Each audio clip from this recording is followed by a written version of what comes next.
sejam bem-vindos a mais um podcast Café com Grace Kelly. E hoje nós estamos aqui com um time excelente, maravilhoso, que vai falar, nós vamos conversar sobre um monte de situações pessoais, não é? Sobre a vida de pessoas que nós precisamos prestar atenção.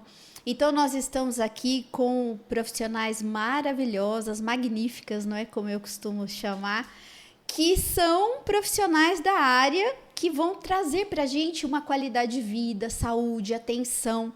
Estamos aqui com a Thaís, que é fono, com a Carolina, que é TO, e com a Sabrina, que é coaching de saúde.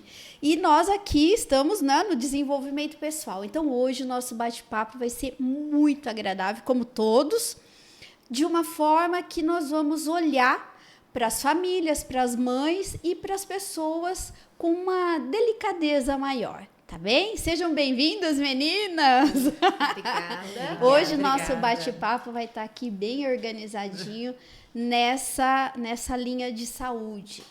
E eu vou começar perguntando aqui para a Thaís, né? Que aí todas vão... A gente vai conversando assim, natural, tá? Vamos pensar assim, ó, quais são, né, as dificuldades ou as ameaças que normalmente a gente olha, as famílias chegam até você com essas dificuldades de ideias sobre o autismo, é aspecto ou é espectro que a gente fala? Espectro. Espectro, autista. Transtorno do espectro autista. Então, mas eu quero você falando assim, poxa, como a gente olha isso? Vamos começar pensando assim, tudo bem, as mães nasceram os filhos, né?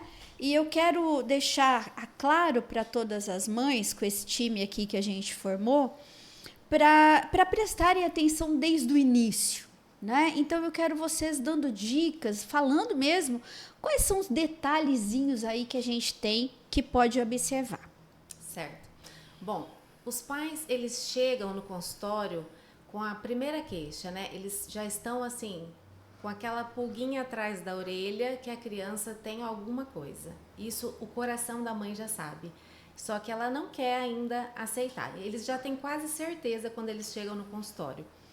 Porém, o pediatra fala assim para eles, a maioria, que ainda pode esperar um pouquinho. Lá com 2 anos e meio a criança começa a falar, né? Mas a mãe, curiosa e querendo tirar aquilo do coração, vai até o fonoaudiólogo e é o que eu recebo no consultório, eles falam assim, meu filho está com 2 anos, não fala nada, né?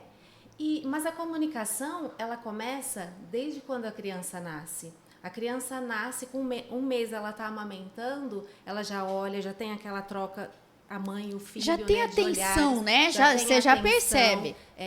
Aí com 6 meses a criança já vai evoluindo, aí o balbucio, né? Ela começa a fazer sílabas, duplicar sílabas, dá, dó, e começa aí com 6 meses. E aquela criança silenciosa, né? Uma criança quietinha que põe no berço, dorme, pega, dá mamar, né? E a criança, uma criança típica, ela já nasce já soltando, ela tá nervosa, é um tipo de choro, é uma comunicação. Ela tá com fome, é outro tipo de choro, é outra comunicação. Então você vê que a comunicação, ela vem desde o início, né? E aí quando ela chega com 12 meses, ela já tem aí uma fala funcional, mamã para mamãe, papá para papai, só que tem crianças que chegam com 2 anos e não fazem isso, né? Eu vi esses dias o meu priminho, né? É muito bonitinho, assim, na verdade, a gente olha, ele vai fazer 2 meses. Ela já comunica, sim. Ela já faz a mãe conversando. Sim, a troca de turno. Ela falou assim, e o sorriso? Ele já sorri, sim, ele respondeu ao movimento, sim, dela. Eu falei, Jesus, essas crianças já estão... É muito rápido. Ela falou, conversando com ele, ela pôs a mão, falou bom dia, ele sorriu tal, e falou assim, e o sorriso? Ele sorriu? E eu falei, ele não tem 2 meses. Então, é muito rápido, né, tudo isso. E aí nós temos aí todo o marco de desenvolvimento para a gente avaliar essa fala, tanto a fala expressiva quanto a compreensiva. Só que os pais não conseguem identificar outras coisas também que a gente acaba identificando. A criança não faz o rastreamento visual, né? A criança chega na sala, fica andando, eu falo com ela, pega o urso, uma criança de 2 anos não pega o urso está na frente dele, né? Não faz o rastreamento, não escuta o comando, e aí a gente começa a mostrar para os pais o que está acontecendo. Daí nós percebemos uma criança andando nas pontas do pé, né, também, um barulho assim relativamente baixo, a criança já põe a mão no ouvido. Então, são várias coisas que elas começam a fazer, não é só a fala. O pai vem por conta da fala, mas nós profissionais, né, Carol, nós já temos um olhar aí para identificando, e nós já pedimos o encaminhamento na hora para o neurologista fazer a avaliação e dar o diagnóstico, porque nós já sabemos o que está acontecendo, mais ou menos nesse sentido. Carolina, conta, já vamos na sequência, como que é a visão da TO nessa linha? Que a Thaís materializou aí algumas ações, e a TO, qual é o olhar dela para esse tipo? Hoje a terapia ocupacional, a gente recebe encaminhamentos muito de outras especialidades, como por exemplo da fono, né? A gente tem de fono, a gente tem muitas vezes de escola, e principalmente, mas na primeira infância a gente tem uma maior demanda da psicologia e da fonoaudiologia, tá? Quando essa criança chega pra gente, e hoje principalmente aí já entrando no viés de crianças com TEA, a gente vê até 80%, 90% das crianças com disfunção no processamento sensorial, tá?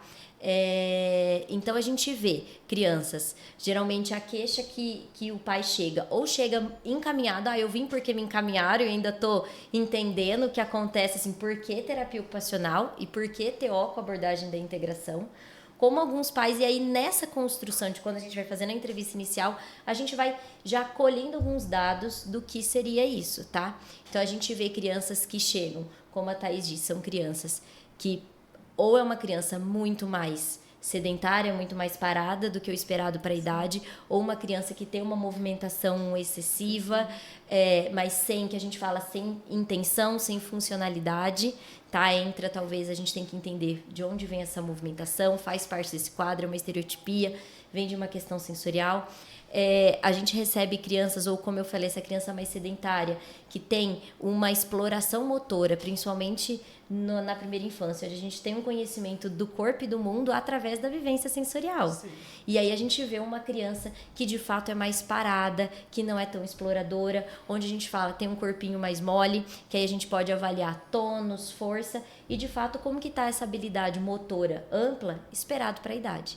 E aí dentro do TEA, a gente vê essas duas questões, tá? A gente vê crianças que, dependendo da entrada sensorial, tem uma resposta diferente nessa entrada em intensidade e frequência. Então, geralmente são as crianças que hiperrespondem a um estímulo ou hiporrespondem a um estímulo, tá? Ou também são as crianças que têm dificuldade de discriminação do corpinho. E tudo isso vai impactar em quê, gente? Aí onde que entra a questão do TO? No desempenho ocupacional dessa criança.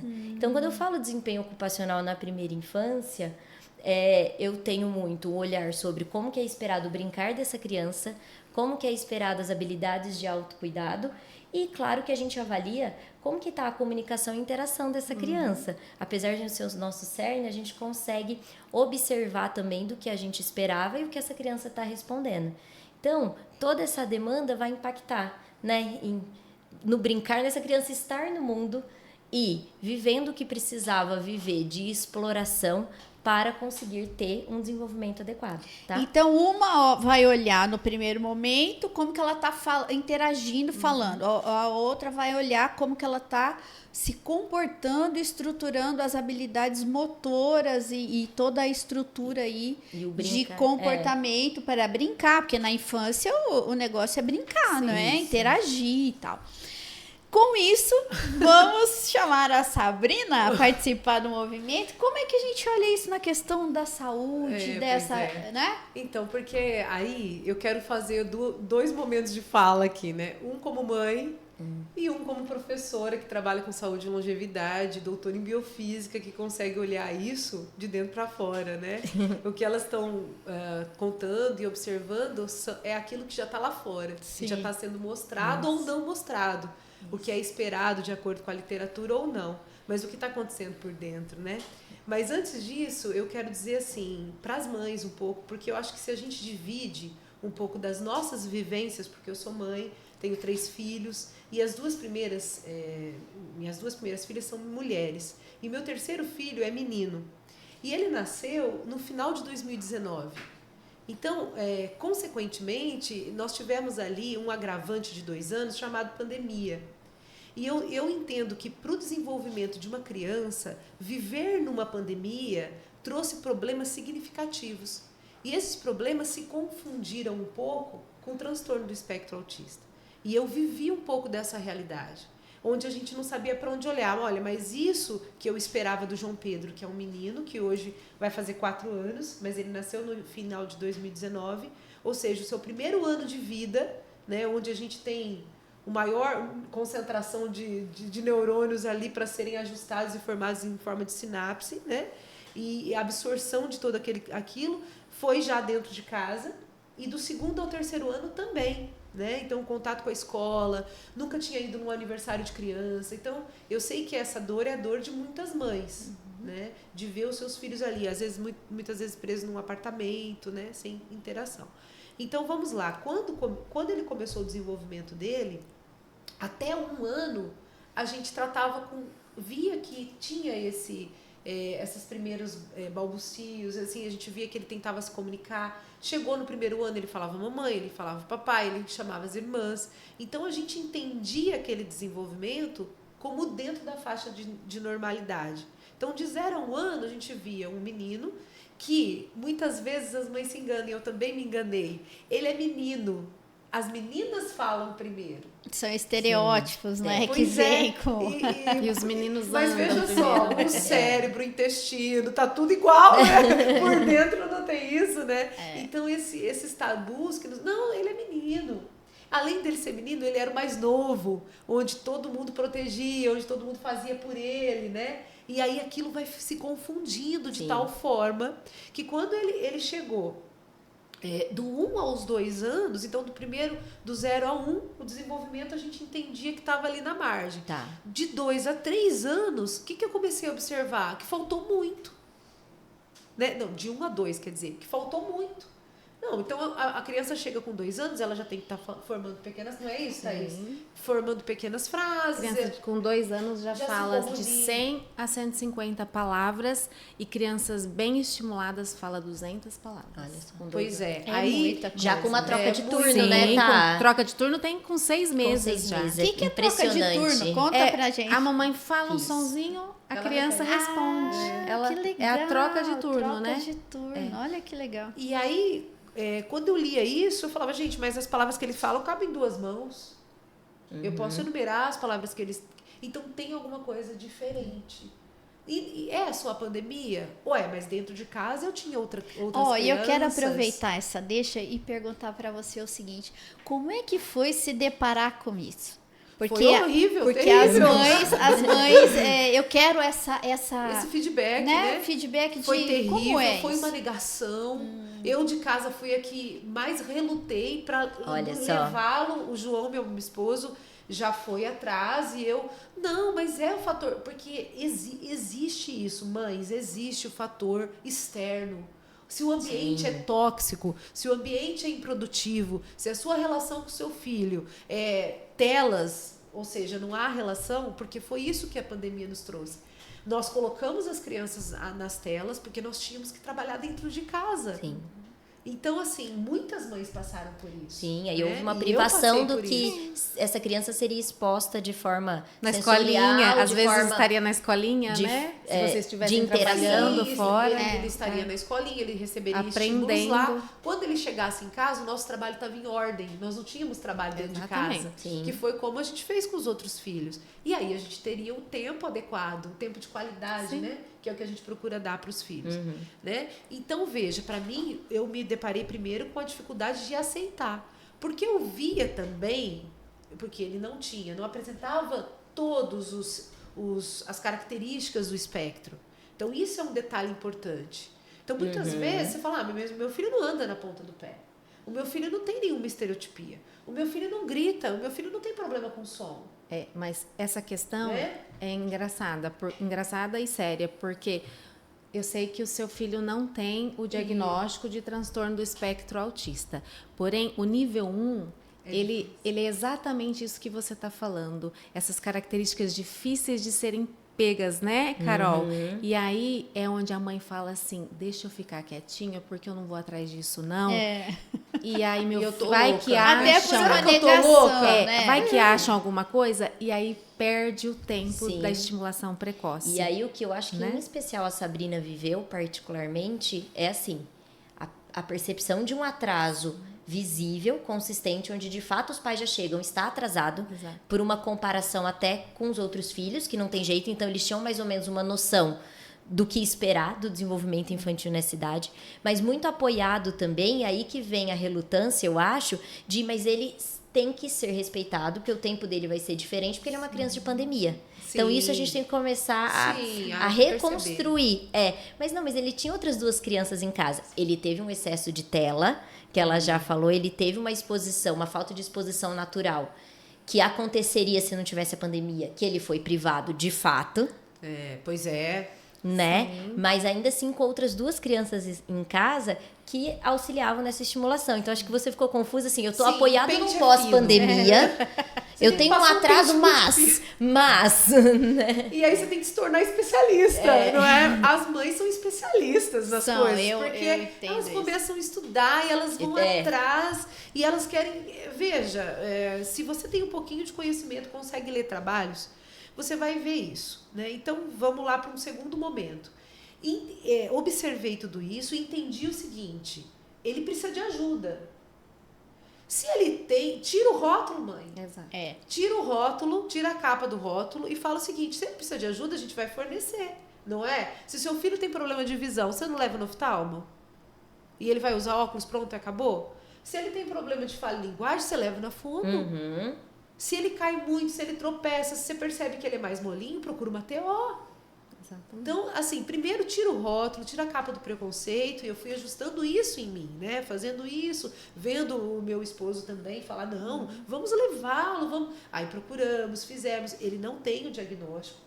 E em poucos meses, com intervenção de fono, em poucos meses, com algumas mudanças que nós fizemos em casa, e a principal delas eu vou falar agora, que é a parte de alimentação, que mãe, não se trata de apenas um detalhe, uma parte que, vamos dizer ali, tem 60%, 70% de comprometimento no desenvolvimento do teu filho, né?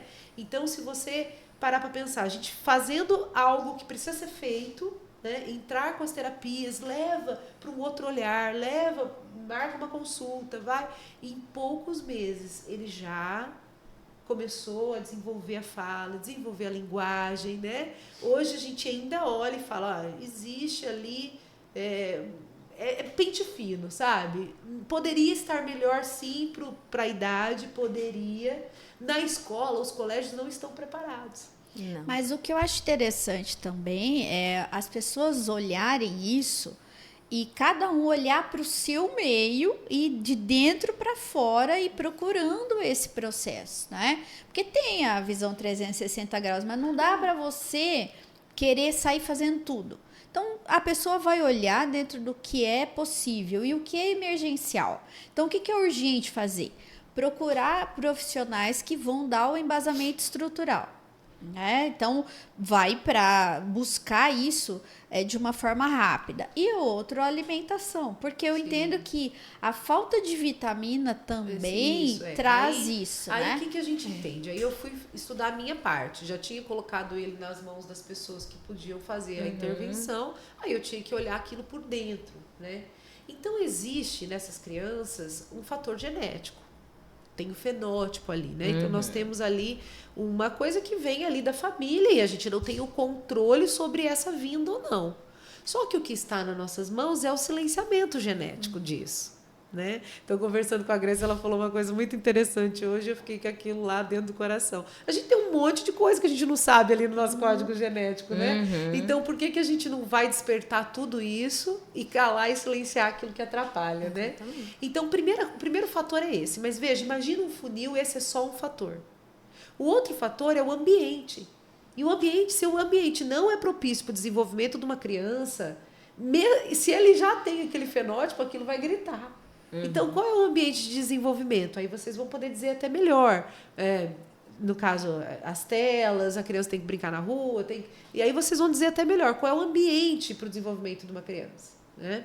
O outro fator tóxico é a alimentação. Então, se você for no Google Scholar, então nós temos assim hoje, mãe, pai, duas situações no Google. Uma é o Google Scholar e o outro é o PubMed.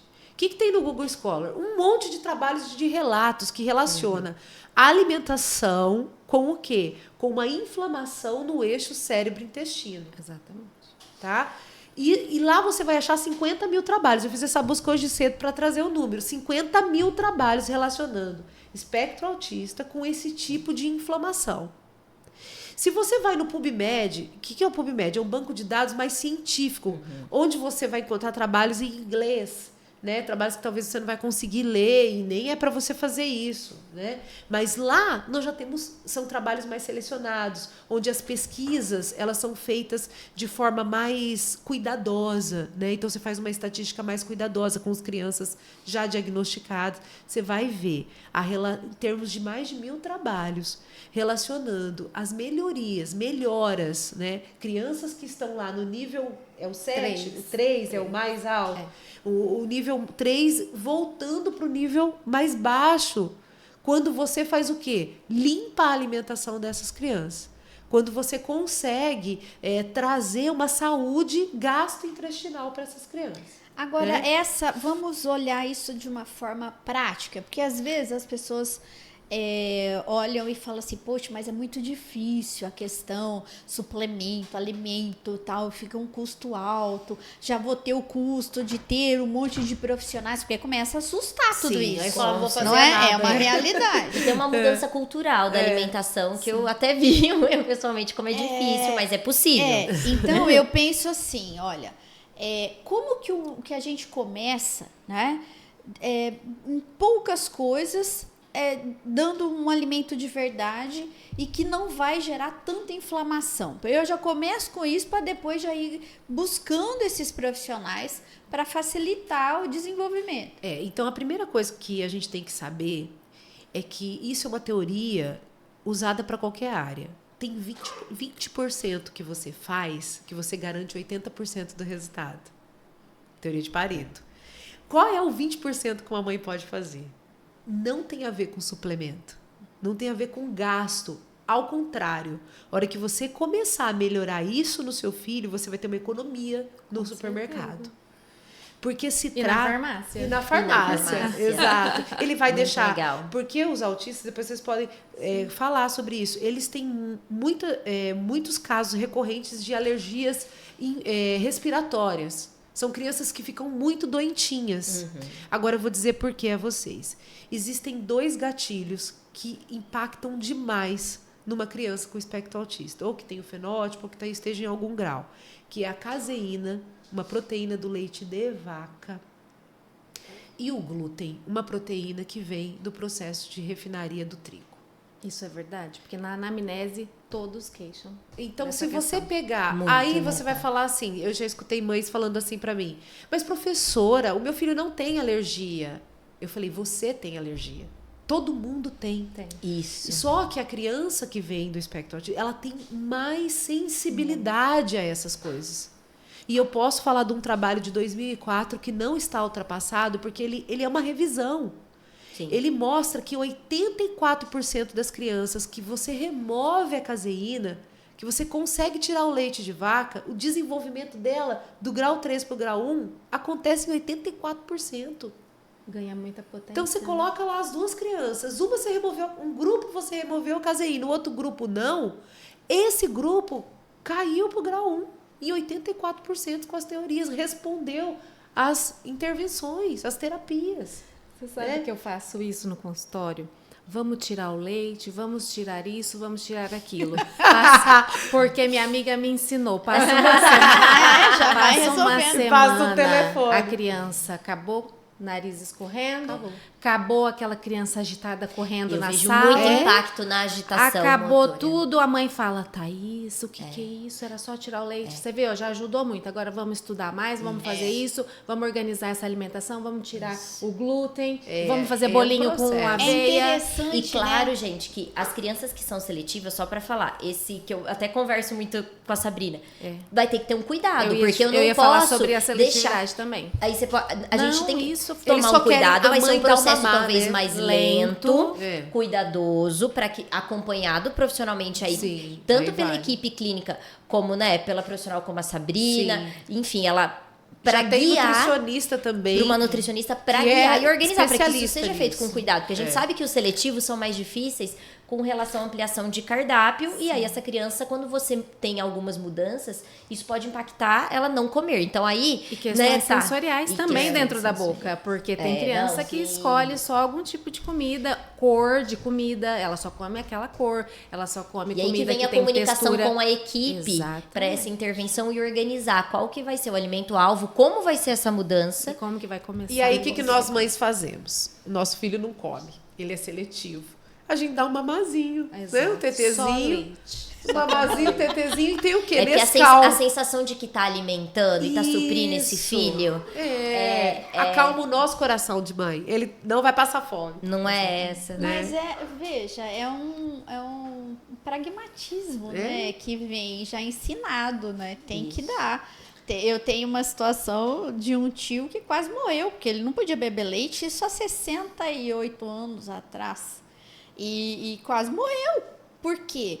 Porque ele bebia leite. E foi descobrir depois, mais adulto, que ele tinha intolerância à lactose e tudo mais. Quer dizer, São várias não coisas. tinha isso antes, Não. né? Então, hoje nós temos um benefício aí da ciência, da tecnologia. É maravilhoso tudo isso. Então, aproveitar isso de uma forma muito inteligente, né? De como deixar a vida desses seres, né? Que estão iniciando aí uma jornada de uma maneira mais fácil. É só, eu acho que a atenção, quando fala 360 graus, é a atenção mesmo, prestar atenção. O que é que ele não está querendo? Por que ele está tão irritado? Porque naturalmente a criança não é irritada, né? Totalmente inflamado. E eu não né, posso, antes de falar do glúten, eu não posso deixar de falar do açúcar. Sim. Porque o açúcar, além dele causar inflamação, nós não somos preparados para o açúcar que vem da cana, sucralose. Nosso corpo, ele é preparado para uma banana, para esse doçor, né? Todos os outros doçores industrializados causam pico de insulina e inflamação no nosso corpo. Todos os outros que não vêm da natureza. E aí imagina numa criança que tem um cérebro em formação. E imagina uma criança atípica que precisa da neuroplasticidade desse cérebro para se desenvolver. Então, eu percebo, é nítido no João Pedro, na Maria, quando eles consomem mais açúcar, o grau de agitação, quanto eles ficam irritados, porque eles comem o açúcar, eles têm aquela recompensa de dopamina. Exatamente. Daqui a pouco eles querem mais, é viciante. É Aí eles viciante. ficam irritados, aí eles não sabem por que eles estão irritados. Aí eles procuram por mais carboidrato e aquilo vira um ciclo. Um ciclo É um vicioso. ciclo vicioso mesmo. Você vai comendo, daqui a pouco você quer comer de novo, daqui a pouco você quer comer de novo. É fora do contexto isso. Aí você pergunta assim, mas eles não comem? Come, gente. Se eu tiver no meu armário. Se tiver Ah, mas se as crianças não comem, come bis, come tudo. É. O que você Mas acha tem é que ter o palatável, equilíbrio, né? O equilíbrio. Eu acho que tudo na vida tem que ter o equilíbrio, sabe? Não dá pra gente... Por exemplo, outro dia eu vi uma reportagem de uma senhora de 101 anos falando assim, eu fui criada tomando cana-de-açúcar, comendo açúcar, não sei o quê, Quer dizer, ok, mas isso é uma variável. Ninguém tá falando que são os extremos. A gente não pode pegar os extremos e se nortear. Nós temos que ter um equilíbrio, né? Ah, vamos tirar todo o açúcar? Não dá para tirar todo o açúcar. Grécia, mas 100 dá pra anos reduzir, atrás, né? há 100 anos atrás, venhamos e convenhamos, essa senhora andou muito na vida. Isso, Porque ela andou em 10 anos, eu não andei em 40. Exato. Então ela pode Exato, tomar caldo de cana. E fez o trabalho de casa, fazendo o trabalho de casa ele braçal, trabalhava na físico. roça. E, Deve ó, ter tido uns 4, 5 filhos. Queimava né? tudo ali, ó. Era energia do trabalho. Porque o trabalho era... É diferente. Agora, bem hoje diferente. o equilíbrio é exatamente isso. Quanto que a gente anda Não é? É o que a gente estava falando antes. Ó, Jesus, ele andava, ele tomava vinho, ele caminhava. Dá tudo certo. Mas pergunta se ele era parado. Cada hora ele estava indo para uma margem. Então, veja, uma coisa é, se você fizer um monte de atividade, ok, você pode assim exagerar num docinho. O que não é o adequado, que você vai ter a ressaca daquilo. Sim. Agora, você tem que entender, tudo tem consequência, não é? Agora, nós estamos falando de um processo de longevidade, qualidade, estrutura, E desenvolvimento. E desenvolvimento. Exatamente. Eu E não um sei. cérebro nutrido, o que ele faz? É. Potência cerebral, né? Cérebro nutrido Recebe a terapia, a informação que a gente oferta. A criança muito melhor. fica com um olhar curioso quando a mãe... Eu tenho pais lá que fazem acompanhamento nutricional, né? Com a criança, tirou o glúten, tirou o açúcar. Gente, a curva faz assim. A outra criança que o pai resiste, né? Porque só come aquilo. Não, ele só come doce, só come doce.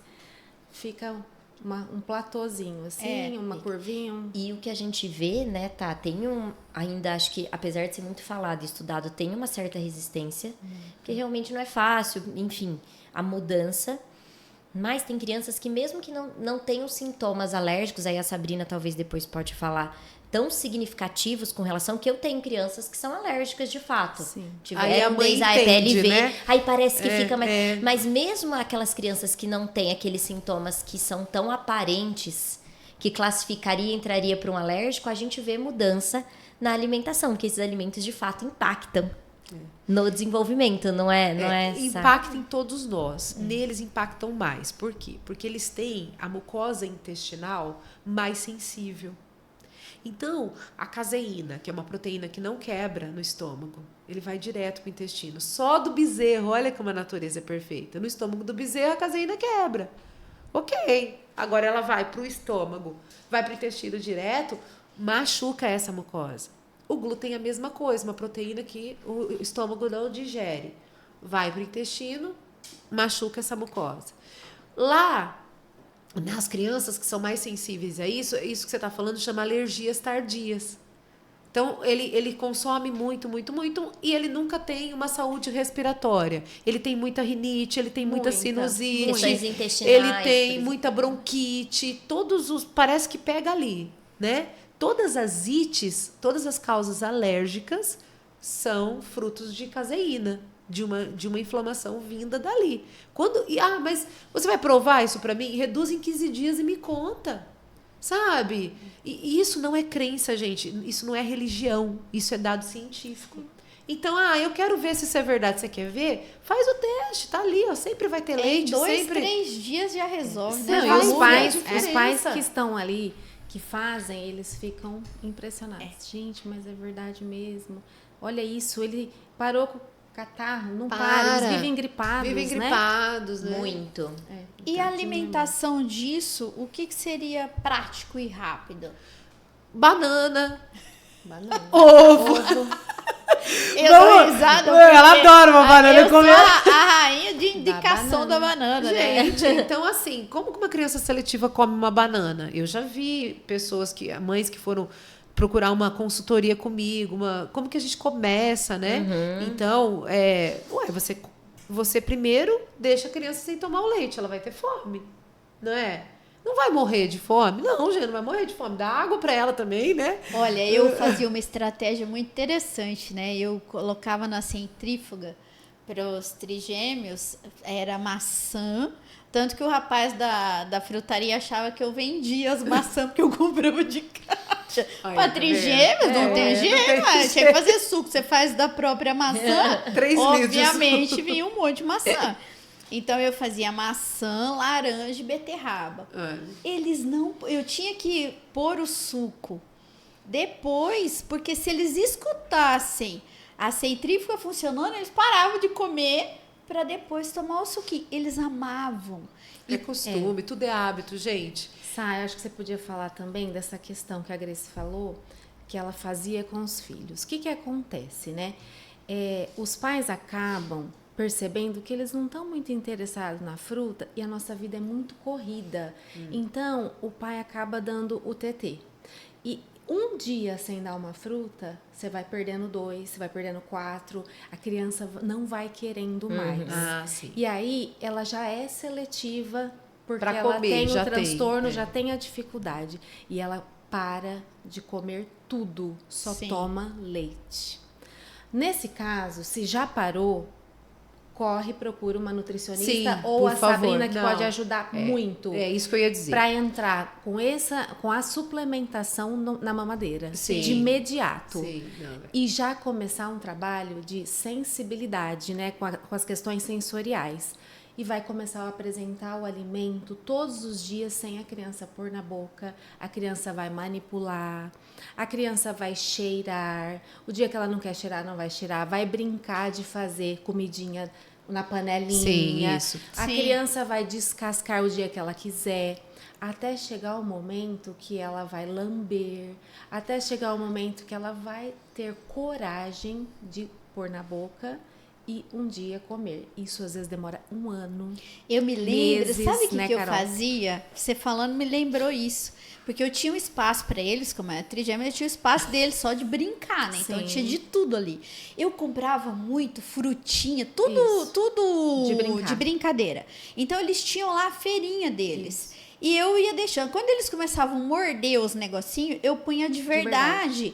Para eles testarem. Então fazia aquele estardalhaço, eu estragava e tal, mas eu não punha um monte para estragar, né? Mas eu deixava eles mordendo os de plástico primeiro. Pra poder, exato. Aí eles iam testando, sabe? E aí era ele muito mordeu de legal. plástico a maçã, vai lá dar a maçãzinha, já sentiu o gosto Isso. daquela maçã. Aí eu Banana. picava, deixava picadinho assim no lanchinho deles. E eles passavam no começo, não, mas depois ele passava, pegava, mastigava, cuspia, fazia aquele lance todo, mas depois estava comendo, né? Não adianta. Vamos separar, assim, em Isso. casos, porque a Thaís levantou uma coisa que é importante. Se o seu filho já tá nesse grau de que ele só toma o TT e não come nada, é uma nutricionista especialista em nutrição infantil que você deve procurar. De preferência que tenha esse olhar integrativo, tá? Porque, infelizmente, não é fácil da gente encontrar profissionais que estão antenados e conectados à ciência. O meu trabalho é fazer essa ponte, é mostrar os dados da ciência para o profissional da saúde, né? Então, eu faço essa ponte, mas existem profissionais que já trabalham com isso. Então, se o seu filho tem uma situação como essa, procure uma nutricionista especialista em nutrição infantil com crianças que tenham seletividades, para que ela faça um programa para você, detalhado, e te instrua como introduzir esse alimento. Agora, se você, como eu, tem criança sapeca que tem alguma seletividade, mas que você percebe que isso vem de você. Porque na minha casa, alguns anos atrás, não é muitos, não, alguns anos atrás, não tinha fruta. Então, como que minhas crianças iam comer fruta? Elas nem conheciam Exatamente. quais frutas eram. O que tem na geladeira? Mas também tem isso. Na Entendeu? minha tinha Né? de tudo e os meus não queriam. Isso, o João Pedro pediu pra mim um bolo de fruta de aniversário. Porque o doce que ele se acostumou a comer é a fruta. Olha que lindo. Já a Maria, não. Cada criança é de um jeito e cada criança é um contexto familiar daquela época. Né? Então, se o seu filho, você sente, mãe, que você consegue, como que você faz? Você dá todo dia, no mesmo horário. É isso que a Thaís estava querendo proporcionar na fala. E pode ir modificando um dia a banana, um dia a maçã, para que ele conheça vários sabores, várias texturas. Aí ele vai ter a preferência, mas aí ele escolheu, ele provou de tudo. Porque tem muita criança que não sabe, não provou outras frutas, né? Eu mostro lá na sessão o kiwi ou a pera, não sabe o que é. Sim. Então, assim, não é tão caro comprar uma e ir apresentando para criança, é mais né? barato do que os bolinhos. Do que né? bolo. Bolo é mais caro, mais com bolachinha certeza. recheada. É mais barato. Nós temos um combinado lá em casa com as crianças. Primeiro é o ovo. A Maria não gosta de ovo mexido, cozido. O João Pedro gosta mexido. Ah, mas hoje é sábado, tem pão de queijo? Depois do ovo. Então tem os combinados, Isso, eles sim. gostam de outras coisas. Tem uma constância nisso. Isso. E aí todo dia... tem vez que o ovo fica? Muitas vezes. Que ele fica sem comer? Tem. mas ele vai ser ofertado todo dia no mesmo horário. Essa é a diferença. Eu acho que por aí, mãe, você pode Consegue começar. muita coisa, É. né? Agora, avalie como tá a sua situação. Para ver por onde você começa. Igual a Grace falou, são muitas coisas. Sim. Por onde eu vou começar, né? E eu entendo que na parte do desenvolvimento pessoal, eu entendo que não dá para restringir. Você tem que lembrar que a estrutura do ser humano ela é muito ampla dentro de um contexto genético. Além disso, traz do pai, da mãe, mas fora isso, ele traz toda uma bagagem ancestral. Sabe, não dá pra gente restringir. Então, vá fazer, vai abrindo as sinapses o tanto que for possível para poder ir proporcionando o desenvolvimento. Né? Eu acho que fica... esse bate-papo, eu acho que é legal a gente focar esse processo, sabe? Não dá para ficar restrito. Não. Vamos ampliar essa visão. O diagnóstico ele é efetivo e real e necessário, certo? Mas ele não é um ponto final, ele não é uma limitação. Não. Então tem que ampliar isso, né? Buscar todos os recursos possíveis e impossíveis. Sim. Um grande neurologista, o Dr. Paulo Liberalesso, né, ainda fala que tem um olhar ali, deu o diagnóstico, começa a estimular, pode caçar esse diagnóstico depois. Porque, às vezes, a gente precisa dar um diagnóstico para o pai correr, para ganhar tempo e plasticidade, né? De 0 a 2 anos aí avança muito. E ele fala, depois nós podemos caçar. Agora, nós não podemos ser negligentes e falar, não, tá tudo bem, vai embora. Isso e aí. a criança perde o tempo, né? A estimulação precoce e a plasticidade, né? Sabemos que nós temos plasticidade pro resto da vida, mas diminui, né? E a criança que é estimulada lá com 6 meses, 1 ano, o tanto que ela avança, né? Você sabe disso. E se tem um estímulo para o cérebro, quer dizer, eu brinco, né, com a água, o óleo essencial, que é a gordura essencial que o cérebro precisa, você beber água. Dei o olhinho, a gordura lá inicial, você já, tá tranquilo, né? Vai viver, vai se desenvolver. E aí, vai fazer o que tem que fazer. Muitas vezes, essas crianças, será que estão sendo hidratadas de uma forma real? Porque eu penso assim, tem coisas pequenas que dá pra gente olhar, né? Será que tá dando água pra criança? Ela tem que pedir. Não, tem que dar água. Exato. Grace, você vê no nosso meio... gente que não toma água. Você já viu? A gente, se não vigiar, prazer. não toma. Gente, Como assim? Eu sou difícil apaixonada manter. por água. Eu vejo as pessoas que falam que não tomam água, eu falo, meu Deus, já tomei 2 litros de manhã. Pra mim tem que ser uma disciplina e tem que ser lembrado e tem que ter talvez alguns esquemas de uma água saborizada, de uma... Mas pra vai conseguir se vir tornar, o líquido. vai se Mas tornar. é hábito, eu entendi vai se que é tornar. preciso. tão mas assim, a questão é hábito. Eu percebo que a questão é hábito. E acho que entender a importância, né? Acho que entender a importância real e onde isso vai impactar. Acho que a partir disso a gente tem uma mudança. E só uma contribuição da terapia ocupacional com relação à parte de alimentação. A gente tem algumas etapas que são muito importantes e precisam ser cuidadas. E uma delas é a introdução alimentar. E quando já nessa introdução alimentar eu vejo uma criança que tem dificuldades com relação ao toque do alimento, tá?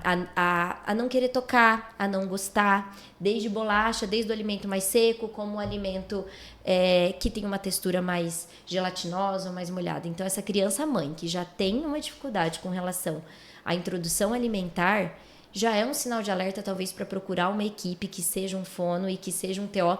E com certeza, se você chegar primeiro no TO, no fono, a gente vai conseguir estruturar e fazer esse encaminhamento, né, tá? Porque aí a gente vê o impacto com relação. Antes desse alimento chegar à boca, eu tenho uma série de vivências sensoriais. A alimentação é uma explosão sensorial, né, gente? Essa é uma das etapas, o alimento na boca. Mas antes disso, tem o cheiro, tem a visão e tem o toque. Então, se essa criança não suporta nem isso, e já na introdução alimentar, já dá sinais de resistência, tanto na alimentação, como em outras vivências, como não gosta que toca o pé na areia. Eu tenho famílias que falam, Carol, meu sonho era levar esse neném na praia. Quando foi a pior experiência, o meu filho não conseguia ficar. Então, uma criança que já tem esses sinais, isso vai impactar na alimentação e já tem que ter a intervenção desde já. Porque aí é uma criança e uma família que não conseguiu nem essa apresentação. E o imprint fica tão negativo que acaba não acontecendo essa exposição. E muitas crianças têm questões que só de olhar já não conseguem suportar, o cheiro, o toque. Então, antes desse alimento ir na boca e eu ter essa ingestão e que isso seja bem-vinda, lembrando que isso tem que ter, né, gente, um conforto, isso tem que gerar segurança, Sim. essa criança teve uma vivência muito negativa que não gerou segurança. Sim. E esses são os sinais, desde a introdução alimentar, de uma hipótese de disfunção de integração sensorial que precisa de um TO. E, geralmente, quando a gente fala de alimentação, pelo menos, é muito difícil a gente não caminhar junto com fono. Sim. Desde essa época, onde juntos a gente vai estruturar aí essa intervenção e esse tratamento com a família.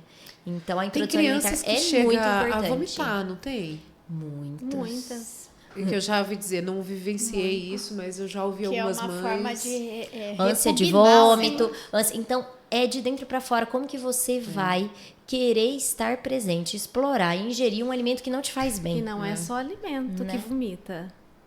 Eu tenho alteração no processamento sensorial. Eu descobri, me avaliando, né? Olha isso. Depois do curso que nós fomos, eu queria vomitar. Olha porque só. é excesso de barulho, De- excesso de de luz, luz, Você tem excesso. cansaço. E aí? Eu fico exausta. Exausta. É E custoso sabe para uma ela. coisa interessante que eu percebi com a minha filha? Eu fui fazendo. É interessante isso, né? A parte da concentração, a conversa. Eu percebi assim, ela melhorou muito o processo de concentração quando ela colocou óculos. Aí. Aí a Carolina, conversando com a Carolina, eu fui entender por quê. Porque você falou um negócio, tem a questão do nervo, tem o nervo, às vezes, do olho, ele não dá a convergência certa e ele dificulta a concentração. Não é Mas nada neural, mas é do A olho, gente do tem nervo do algumas- a olho. gente tem algumas questões oculomotoras que já acontecem nos primeiros meses de desenvolvimento, essa capacidade de fixação, sustentação e acompanhamento, segmento visual, que impacta também no foco e concentração. veja É só. Eu, muito por exemplo, tenho um importante, cansaço os e pra pais mim estão já é olhando visual. o tempo Ah lá. todo, né? Muito Em significativo. Olha, interessante tudo, esse negócio. Meu é barulho, não suporto. Porque às vezes é colocado assim, o distúrbio de concentração, por quê? Ela concentra, ela tudo, mas o que eu percebi? Melhorou 99% o fato de pôr óculos. E no caso dela, facilita, porque aí a necessidade de recurso óptico era por uma questão de acuidade visual, mas que impactava nessas outras questões oculomotoras. E junto com isso foi avaliada essa questão E olha- também e olha que oculomotora da filha interessante, dela, sabe? Levei desde bebezinha E aí, às vezes, no o diagnóstico oftalmo de e TDA, não né? tinha problema, não tinha. Aí o que aconteceu? Um dia ela falou assim, isso já na adolescência, falou pra mim, mãe, tá me atrapalhando a letra. E foi rápido o processo, porque tinha ido no oftalmo um ano, no outro não tava. Coisa. Aí ela falou, eu falei, bom, então vamos ver. Até um X não tinha nada, de repente teve. Então tem que ser rápido a observação, não pode ir protelando, né? Essa questão, né, de visão. Uma filha de uma amiga nossa, ela não falava.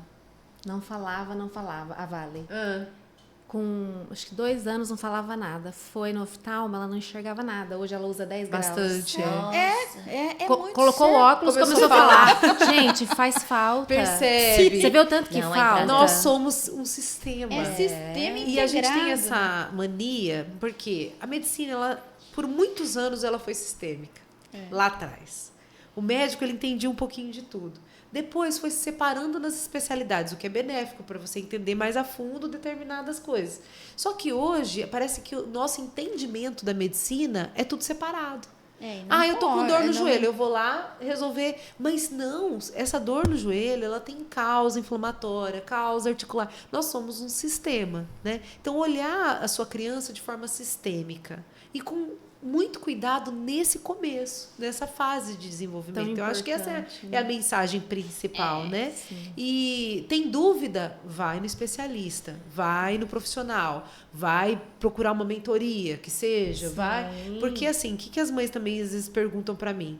Sabrina, o que eu preciso olhar em termos de vitaminas, de suplementação? O que é o básico, né? Porque uma suplementação específica, Um nutricionista que olhou todo o exame de sangue, ele vai fazer uma prescrição específica.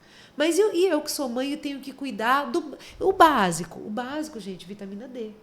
Primeira coisa para uma criança, a vitamina D dessa criança tem que estar em 20, em 30, tem que estar acima de 30, né? Principalmente uma criança que está com neurodesenvolvimento precisando ter uma neuroplasticidade. Aí esse valor tem que ser um pouco maior.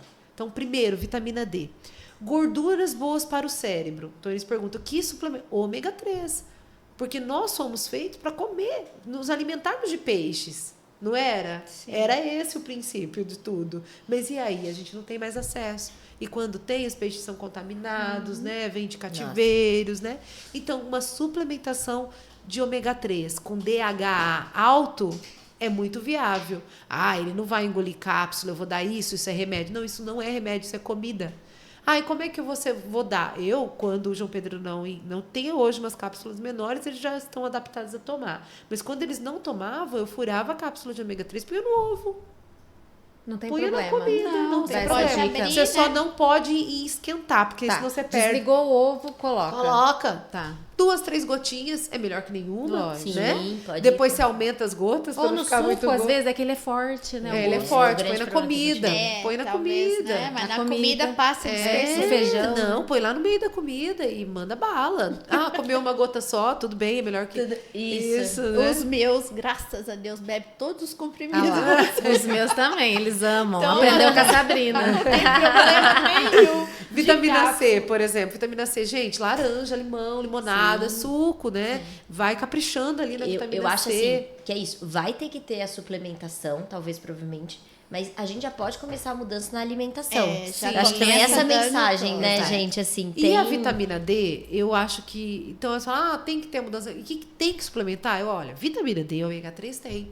Porque você aí não vai ter, você não vai expor os teus filhos ao sol do meio-dia. Você não vai conseguir o ter horário essa estrutura. E vai ter outro problema se você fizer isso. Eu vou ter problema se eu botar meus filhos no ruivinhos. sol do meio-dia, eu vou ter problemas, Vai né? E outros problemas. Então, assim, algumas suplementações são vai ter básicas, que entrar, tá? básicas. Porque a gente não tem mais o estilo de vida que a gente deveria ter.